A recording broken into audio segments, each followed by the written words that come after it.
Energy is the driving force of our universe. It is the source that lights our bulbs, enables us to move things, helps us in food production, and supplies power to our computers. Energy can be obtained in a variety of ways through burning fossil fuel, splitting atoms, and by storing the solar power in photovoltaic cells. Certain sources like the fossil fuels are non-renewable and produce a dramatic amount of contaminated pollutants when burnt. So, there is a need for us to look for alternative, renewable, and environmental friendly sources of energy. One such alternative is the energy derived from the sun, which is packed up with hot juices to give our planet the heat required. But is there a way to wrap around the energy of the sun and bottle it up on Earth?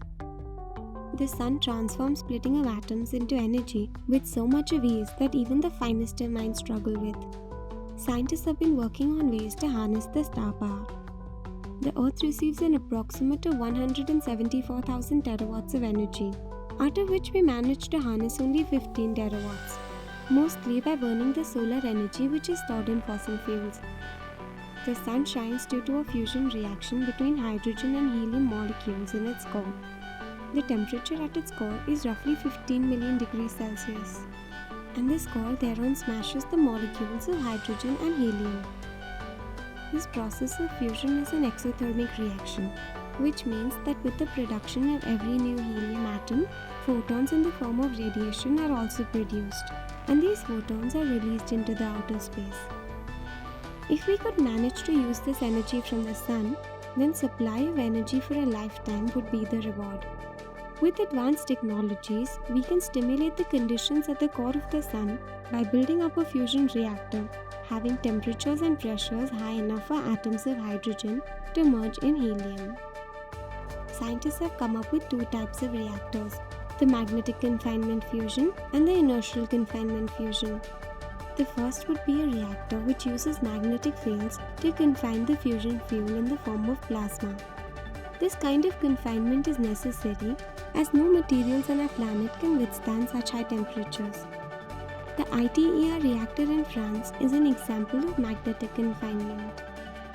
The inertial confinement uses pulses from superpowered lasers to heat the surface of the fuel pellet, including it and making it hot enough to fuse. These fuel pellets contain a mixture of isotopes like deuterium and tritium. The National Ignition Facility in the US is designed using these superpowered lasers. These reactors are just an experiment right now. Scientists are still working on developing these technologies.